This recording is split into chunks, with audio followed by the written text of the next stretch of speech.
దగ్గుపాటి పురంధరేశ్వరి.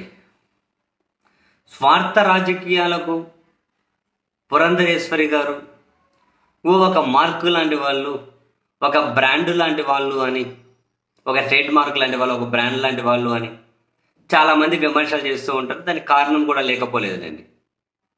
పురంధరేశ్వరి గారు వాళ్ళ భర్త దగ్గుపాటి వెంకటేశ్వరరావు గారితో కలిపి చంద్రబాబు నాయుడు గారు మిగిలిన ఎన్టీఆర్ కుటుంబ సభ్యులందరితో కలిసి పాపం ఎన్టీ రామారావు గారిని వెన్నుపోటు పొడిచి దించేసిన తర్వాత, అప్పుడు వీళ్ళందరూ మద్దతు ఇచ్చిన తర్వాత చంద్రబాబు గారు సైలెంట్గా 1 by 1 అందరినీ కనుక తొక్కి నారా తీస్తే, వీళ్ళందరికీ పూర్తిగా పక్కన పడేస్తే, రాజశేఖర రెడ్డి గారి నేతృత్వంలో కాంగ్రెస్ పార్టీలోకి చేరి అక్కడ కేంద్ర మంత్రి పదవి తీసుకొని, ఆ తర్వాత కాంగ్రెస్ పార్టీ పని అయిపోయింది ఆంధ్రప్రదేశ్ అనుకున్నప్పుడు మళ్ళీ బీజేపీలో చేరి, ఇప్పుడు పోనీ బీజేపీ అధ్యక్షురాలు పదవి వచ్చిన తర్వాత అయినా జెన్యున్గా బీజేపీ కోసం పనిచేస్తున్నారా అంటే అది లేదు అన్నది తాజాగా జరుగుతున్నటువంటి ఎపిసోడ్. ఆడియో లీక్ అవ్వడం, మరికొన్ని ఆధారాలు ఢిల్లీ బీజేపీ పెద్దల దగ్గర ఉండడం. వైసీపీ నుంచి ఎవరన్నా వచ్చినా పురంధరేశ్వరి గారి నేను చంద్రబాబుతో మాట్లాడతాను, మీరు టీడీపీలోకి వెళ్ళండి, ఇక్కడ ఫ్యూచర్ ఉండదు అని చెప్పి పంపిస్తున్నారని, టీడీపీ జనసేన నుంచి ఎవరన్నా చేరేకి వస్తే ఆ విషయం చంద్రబాబుకి చేరవేస్తూ వాళ్ళని రానికుండా చేస్తున్నారు అని, ఇదే ఇప్పుడు ఫుల్ హాట్ టాపిక్. ఢిల్లీ సర్కిల్స్లో కూడా, ఆంధ్రప్రదేశ్ రాజకీయాల్లో కూడా బీజేపీకి సంబంధించిన వాళ్ళే ఢిల్లీ పెద్దలు కూడా మరోసారి ఫిర్యాదు కూడా చేసినట్టున్నారు.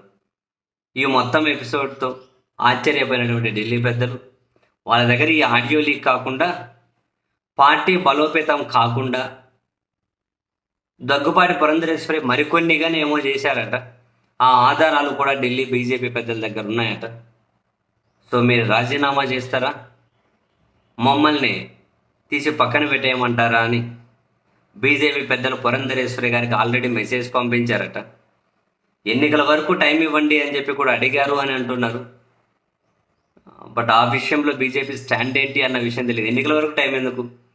అసలు ఎన్నికలను టార్గెట్ చేసుకునే కదా బీజేపీని కంప్లీట్గా కొలాబ్ చేసి చంద్రబాబు గారికి మేలు చేకూర్చే విధంగా ఇక్కడ ఉండి పనిచేయడం. బేసిక్గా పురంధరేశ్వరి గారు, మీరు కాదు నేను కాదు, మనిషి అన్న తర్వాత ఒకరు నమ్ముకొని ఏదైనా ఒక బాధ్యత ఇస్తే, నమ్ముకొని ఒక పని అప్పగిస్తే, ఆ నమ్ముకొని పని అప్పగించిన వాళ్ళ కోసం ఆ పని సక్రమంగా చేయాలి.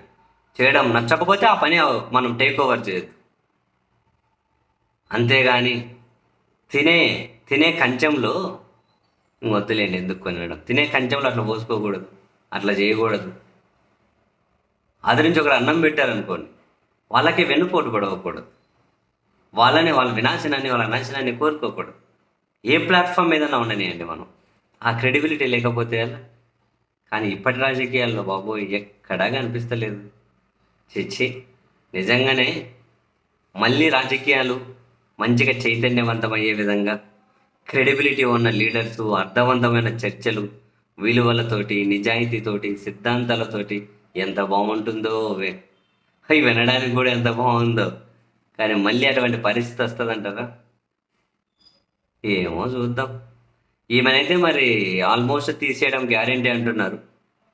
మరి ఎవరైనా కనుక చివరి నిమిషంలో టీడీపీకి సంబంధించిన బీజేపీ మనుషులు ఢిల్లీ లెవెల్లో మరి ఏమైనా ఆపుతారో, ఏమైనా బయటకు పంపించే నిర్ణయాన్ని అని ఎదురు చూడాలి మరి.